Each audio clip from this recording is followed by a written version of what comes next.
خلیفہ اول، خلیفہ بلا فصل، امیر المؤمنین سیدنا حضرت ابو بکر صدیق رضی اللہ تعالی عنہ پر یہ الزام لگایا جاتا ہے کہ حضرت ابو بکر صدیق رضی اللہ تعالی عنہ نے کوئی جنگ لڑی ہی نہیں ہے، جبکہ یہ صریح غلطی اور دھوکہ اور تہمت ہے۔ جبکہ سیدنا حضرت ابو بکر صدیق رضی اللہ تعالی عنہ رسول کریم صلی اللہ علیہ وآلہ وسلم کے ساتھ تمام غزوات میں شریک ہوئے ہیں۔ رسول اللہ صلی اللہ علیہ وسلم کی زندگی مبارک میں کل 27 یا 28 غزوات ہوئے، یعنی جنگیں ہوئی۔ حضرت ابو بکر صدیق رضی اللہ تعالی عنہ رسول اللہ صلی اللہ علیہ وآلہ وسلم کے ساتھ ان مشہور جنگوں میں شریک تھے۔ وہ جنگیں یہ ہیں، ہم ان کے حوالے بھی آپ کو پیش کریں گے۔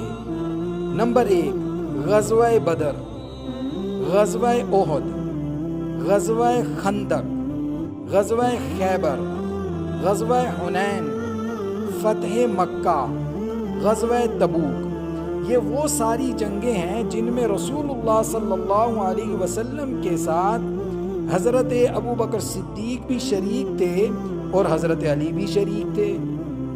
اب حوالوں کو نوٹ کیجئے، ہم آپ کے سامنے وہ حوالے پیش کر رہے ہیں کہ حضرت ابو بکر صدیق رضی اللہ تعالی عنہ نے جنگیں لڑی ہیں کہ نہیں۔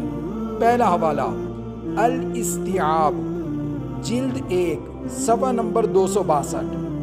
دوسرا حوالہ سیر اعلام النبلہ للذہبی، جلد 1، صفحہ نمبر 41۔ تیسرا حوالہ الاصابہ فی تمیز الصحابہ لابن حجر، جلد 4، صفحہ نمبر 145۔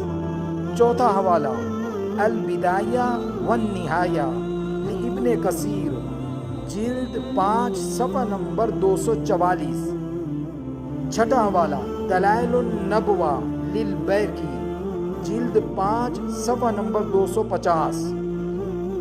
ساتواں حوالہ الطبقات الکبریٰ لابن سعد، جلد 3، صفحہ نمبر 181، 82، 83۔ نمبر 8، سیر اعلام النبلہ، جلد 1، صفحہ نمبر 40، 41، 42۔